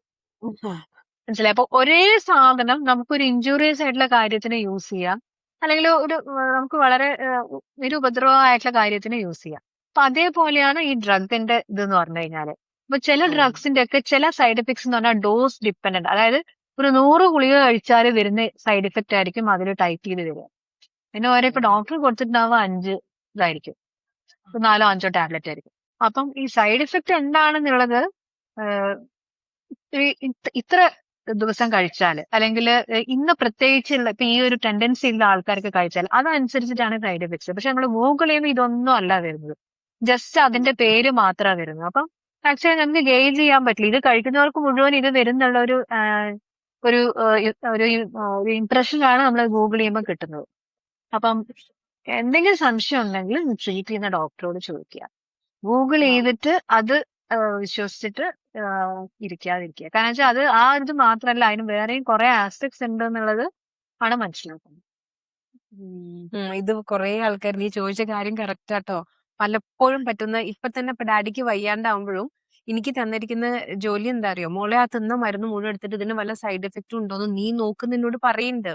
ഇപ്പം സോനം ഡോക്ടർ പറഞ്ഞത് വളരെ കറക്റ്റ്. ഇത് കേൾക്കുമ്പോ എനിക്കൊരു സമാധാനം ഉണ്ട്. ഒരു 10 മരുന്ന് കൊടുത്താ 10ന് സൈഡ് എഫക്ട്സ് വായിച്ചു വരുമ്പോ ദൈവമേ 10 ദിവസം കഴിയുമ്പോഴേക്കും നമ്മൾക്ക് എന്തായിരിക്കും അവസ്ഥ എന്നാ ഞങ്ങളെ പോലത്തെ സാധാരണക്കാരെ ആലോചിക്കുന്നത്. അത് പേടിക്കേണ്ട, ഡോക്ടർ ഇതൊക്കെ അറിഞ്ഞ് വെയിറ്റ് ഒക്കെ നോക്കി ഓരോരുത്തരുടെ വെയിറ്റിനുള്ള ഡോസേജ് ഒക്കെ തന്നിട്ടാണ് നമുക്ക് തരുന്നതെന്ന് അറിയുമ്പോ ഒരു നല്ല സമാധാനം. അതെ അതെ, ഇത് എനിക്കും വലിയൊരു ടെൻഷനാട്ടോ എന്റെ മനസ്സിൽ നിന്നും മാറ്റിയത്. അറ്റ്ലീസ്റ്റ് ഇത്രയും ദിവസത്തേക്കിനല്ലേ ഉള്ളൂ, അത് എന്റെ ആ പ്രശ്നത്തിൽ നിന്ന് വെളിയിൽ ഇറങ്ങാൻ മാത്രമേ എനിക്ക് ഹെൽപ്ഫുൾ ആവുള്ളൂ, അത്രയും ഡോസേജ് അല്ലേ തന്നിട്ടുള്ളൂ എന്ന് വിചാരിക്കാൻ ഇപ്പൊ പറ്റുന്നുണ്ട്. നന്നായി ഞാൻ ഈ ക്വസ്റ്റ്യൻ ചോദിച്ച. അപ്പം അതേപോലെ സോന ഒരു കാര്യം കൂടെ എന്ന് വെച്ചാൽ ഇപ്പൊ ചില മരുന്നുകളുണ്ട്, ഇപ്പൊ ഇത് എന്തിനെല്ലാം മരുന്നാന്നും കൂടി ഗൂഗിൾ ചെയ്യുന്ന ആൾക്കാരുണ്ട്. അതായത് ഇപ്പൊ മൈഗ്രെയിന് നമ്മൾ കൊടുക്കുന്ന ചില മരുന്നുണ്ട്, ചിലത് ഈ ഈ ബിപിക്ക് കൊടുക്കുന്ന മരുന്നുകളാണ്. ചില മരുന്നുകൾ ഈ മൈഗ്രെയിൻ കൊടുക്കുന്ന ചില മരുന്നുകൾ തന്നെ അപസ്മാരത്തിന് കൊടുക്കുന്നുണ്ട്. ചില മരുന്നുകള് ഇപ്പൊ സ്ലീപ്പ് ഡിസോർഡേഴ്സിന് കൊടുക്കുന്ന മരുന്നുകളുണ്ട്. അപ്പം ഇപ്പം മൈഗ്രെയിന് മരുന്ന് എഴുതി കഴിഞ്ഞാൽ പേഷ്യന്റ് നോക്കുമ്പോൾ ഇത് അപസ്മാരത്തിന് മരുന്നുകളാ കാണും. ഇതെന്താ എനിക്ക് തലവേദനയ്ക്ക് അപസ്മാരത്തിന് മരുന്ന് എഴുതി തന്നിട്ടുള്ളത്? അങ്ങനെയാണ്. ഇപ്പൊ നമ്മളിപ്പോ ഞാൻ നേരത്തെ പറഞ്ഞ പോലെ ഒരേ സാധനം നമുക്ക് പല യൂസസിനായിട്ട് പല കാര്യങ്ങൾക്കായി ഉപയോഗിക്കുക. ഈ കത്തിന്റെ കാര്യം പറഞ്ഞ പോലെ തന്നെ. അപ്പൊ അത് ഇന്ന ഒരു പ്രത്യേക ഡോസിലായിരിക്കാം മൈഗ്രെയിൻ യൂസ് ചെയ്യുക, വേറൊരു ഡോസിലായിരിക്കാം എപ്പിലെപ്സിക്ക് യൂസ് ചെയ്യുന്നത്, പിന്നെ വേറൊരു ഡോസിലായിരിക്കും ഈ ന്യൂറാൾജിക് പെയിൻസിനൊക്കെ നമ്മൾ ഈ എപ്പിലെപ്സിന്റെ ഡ്രഗ്സ് യൂസ് ചെയ്യും.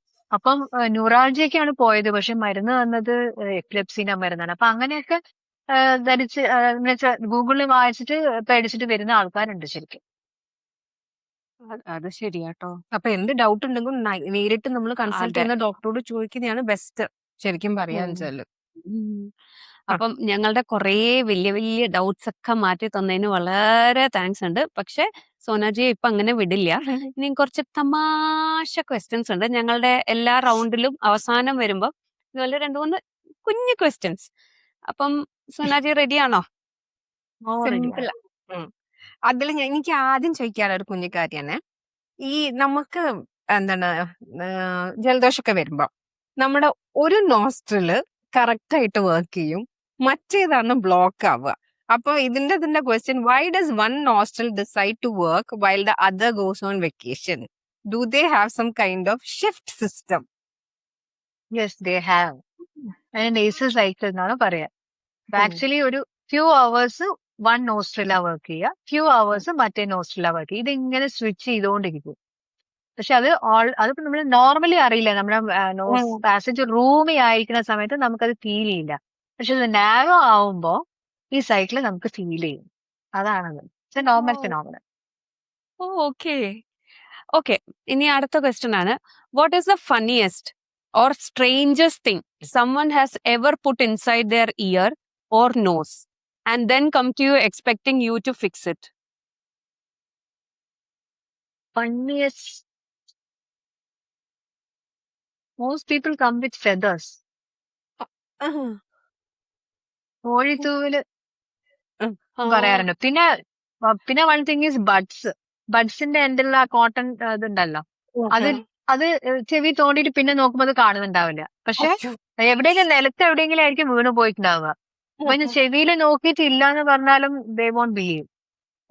ഉണ്ട്, ഞാൻ പുറത്തെടുത്തപ്പോ അത് കണ്ടിട്ടില്ല. അപ്പൊ ചിലപ്പോ നിലത്ത് വീണ് പോയതായിരിക്കും. അപ്പൊ അവസാനം ക്യാമറ ഇട്ടിട്ട് ചെവിന്റെ ഉള്ളിൽ കാണിച്ചു കൊടുക്കും, എന്നാലേ കൺവിൻസ്ഡ് ആവുള്ളൂ.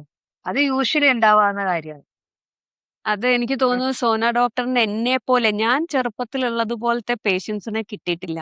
ഞാൻ എന്താ എന്റെ മൂക്കിന്റെ അകത്ത് ഇട്ടേന്നറിയോ? മുത്ത്. ഉം. അത് ഓ എനിക്ക് അത് ഇപ്പോഴും ഓർമ്മ.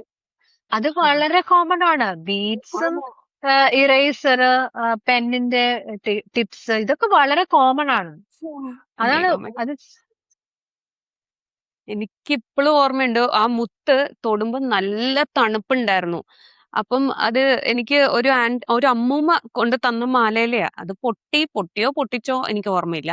പക്ഷെ അത് നല്ല നീല കളറിൽ ഇത്രയും വലിയ മുത്തായിരുന്നു. അപ്പൊ അതിങ്ങനെ മുഖത്ത് വെച്ച് നല്ല തണുപ്പ് വന്ന് മണത്ത് നോക്കിയപ്പോ ഒരു മണം കണ്ടു. കുഞ്ഞതായിട്ട്. അപ്പൊ ഞാൻ കുറച്ച് ഉള്ളിലോട്ട് കയറ്റി. കുറച്ചുള്ളിലോട്ട് കയറ്റിയപ്പോ മണമുണ്ട്. അപ്പൊ കുറച്ച് കൂടുതൽ ഉള്ളിലോട്ട് കയറ്റി. പിന്നെ അത് വരുന്നില്ല. ഇവിടെ ഇങ്ങനെ സ്റ്റക്കായി. ഇതാണ് അതിന്റെ സൈക്കോളജി അല്ലേ? അത് എനിക്ക് ഇപ്പഴാ മനസ്സിലായത് കേട്ടോ. മുത്ത് ഇഷ്ടം പോലെ എടുത്തിട്ടുണ്ട്. പക്ഷെ ഞാൻ ഇങ്ങനെ ആലോചിച്ചിട്ടുണ്ട്, എന്തിനാ കുട്ടികൾ ഇങ്ങനെ ചെയ്യുന്നത്? ഇപ്പഴാണ് അതിന്റെ സൈക്കോളജി എനിക്ക് പിടികിട്ടിയത്. പക്ഷെ ഇങ്ങനെ ഇപ്പൊ ഒരു കുട്ടി ചെയ്താല് ആ പാരന്റ്സ് ആദ്യം ചെയ്യേണ്ടത് എന്താ? വേഗം ഓടി നേരെ ഡോക്ടറെ അടുത്തേക്ക് കൊണ്ടുപോകലല്ലേ? അത് വരില്ല. അതെ, ഓ. അത് തന്നെയാ ചെയ്യട്ടെ. കാരണം അപ്പൊ അവരെന്തൊക്കെയോ ശ്രമിക്കാറുണ്ട്. വീട്ടിൽ എന്തെങ്കിലും പറ്റിക്കഴിഞ്ഞാൽ അപ്പം ഞാൻ അല്ല കേട്ടിട്ടുണ്ട് അത് തുമ്മിപ്പിക്കാനൊക്കെ നോക്കും. തുമ്മിപ്പിക്കാൻ നോക്കിയോണ്ട് കുഴപ്പമില്ല. പക്ഷെ മൂക്കിൽ എന്തെങ്കിലും ഇട്ട് പോക്ക് ചെയ്താല് അത് പിന്നെയും ബാക്കിലോട്ട് പോകും. അങ്ങനെ ആവുമ്പോ അത് എടുക്കാൻ പിന്നെ അനസ്തീഷ്യ ഒക്കെ കൊടുക്കേണ്ടി വരും. വളരെ ഫ്രണ്ടിലാണെങ്കിൽ നമുക്ക് ഈസി ആയിട്ട് എടുക്കാൻ പറ്റുന്നതാണ്. പക്ഷെ എന്തെങ്കിലും പോക്ക് ചെയ്ത് ബാക്കിലേക്ക് പോയി കഴിഞ്ഞാൽ പിന്നെ അനസ്തീഷ്യ കൊടുക്കാണ്ട് എടുക്കാൻ പറ്റില്ല. അതാണ് അതിന്റെ ഒരു ബെസ്റ്റ്. വേറൊന്ന് ചോദിക്കട്ടെ doctor. What is the one thing you wish people would stop doing the moment they feel an earache, sore throat or blocked nose? ഇയറേക്ക് ആണെങ്കിൽ ഡോണ്ട് പോർ ഓയിൽ. അതാണ് ഒരു കോമണസ്റ്റ് പ്രോബ്ലം. ഓയിൽ നമ്മള് ഇൻഫെക്റ്റഡ് ഇയറിൽ oil ഒഴിച്ചു കഴിഞ്ഞാല് heated oil ചൂടാക്കിയിട്ട് ഒഴിക്കുക. ഞാൻ ഇയർ ഡ്രം പെർഫറേറ്റ് ചെയ്യും. ഇയർ ഡ്രം അപ്പം ഭയങ്കര ഇൻഫ്ലെയിംഡ് ആയിട്ട് ഇരിക്കുന്ന സമയത്ത് നമ്മൾ ഇത് ഒഴിച്ചു കഴിഞ്ഞാൽ പെർഫറേറ്റ് ചെയ്യും. ഇയർ ഡ്രമ്മിൽ ഹോൾ ആയിത്തോ. അതാണ് ഇയറേക്ക്. പിന്നെ what was the second thing? Second one sore throat. Sore throat ഈ ഇഞ്ചി അങ്ങനത്തെ ഭയങ്കര സ്ട്രോങ് ആയിട്ടുള്ള സാധനങ്ങൾ ചൂടാക്കിയിട്ട് ചുക്ക് കാപ്പി അങ്ങനത്തെ സാധനങ്ങൾ അപ്പൊ ത്രോട്ടിനെ ഇറിറ്റേറ്റ് ചെയ്യുക ചെയ്യുന്നത്. അപ്പൊ അങ്ങനെ ആവുമ്പോ ഇത് പ്രൊലോങ് ചെയ്ത് പോകും അതിന്റെ ഹീലിംഗ് പീരീഡ്. ഓക്കെ. അതാണ് ഈ സൂത്തണിങ് ആയിട്ടുള്ള കാര്യങ്ങൾ ശരിക്കും പറഞ്ഞാൽ ചെയ്യേണ്ടത്. അതിൽ ഒരു പൊതുവെ ചെയ്യാൻ പറ്റുന്ന ഒന്ന് പറയോ? സൂത് ചെയ്യാൻ ഏറ്റവും ബെസ്റ്റ് എന്താണ് സോർ ത്രോട്ട് ഉള്ളപ്പോ? ത്രോട്ട് മോയ്സ്റ്റ് ആയിട്ട് ഇരിക്കുക. ഇടയ്ക്കിടയ്ക്ക് വെള്ളത്തിന്റെ സിപ്സ് എടുക്കുക. ഓക്കെ. ഡ്രൈ ആവാണ്ടിരിക്കുക. അതാണ് സിമ്പിൾ. അതും ഈ ചൂട് വെള്ളം നല്ലതല്ല. ശരിക്കും തൽക്കാലം ഒരു മൊമെന്ററി റിലീഫ് കിട്ടുന്നല്ലാണ്ട് ആക്ച്വലി ഒരു ഇൻഫ്ലെയിംഡ് ത്രോട്ടിനെ പോയിട്ട് അത് കൂടുതൽ ഡാമേജ് ഉണ്ടാക്കുക ചെയ്യും. ഈ മഞ്ഞള് ചെയ്യാൻ പാടാത്ത കാര്യം, നോസ് ബ്ലോക്ക് ആവുമ്പോ ചെയ്യാൻ പാടാത്ത കാര്യം continuous long duration of steam inhalation. Take only 2 or 3 minutes. വരെ ഇങ്ങനെ ആവി പിടിച്ചോണ്ടിരിക്കും. അത് ഇറ്റ്സ് നോട്ട് ഗുഡ്. പിന്നെ നോസ് ബ്ലോ ചെയ്ത് കഴിഞ്ഞാൽ പിന്നെ അത് ഇയർ ഡ്രമ്മിന് നമ്മള് നോസ് ബ്ലോക്ക്ഡ് ആവുമ്പോ നമ്മള് ശക്തിയായിട്ട് ബ്ലോ ചെയ്താല് നമ്മൾ മൂക്കും ഇയറും തമ്മിൽ ഒരു കണക്ഷൻ ഉണ്ട്, യൂസ്റ്റേഷ്യൻ ട്യൂബിനുണ്ട്. അപ്പൊ ആ എയർ ചെവിയുടെ ഉള്ളിലേക്ക് കയറിപ്പോകും.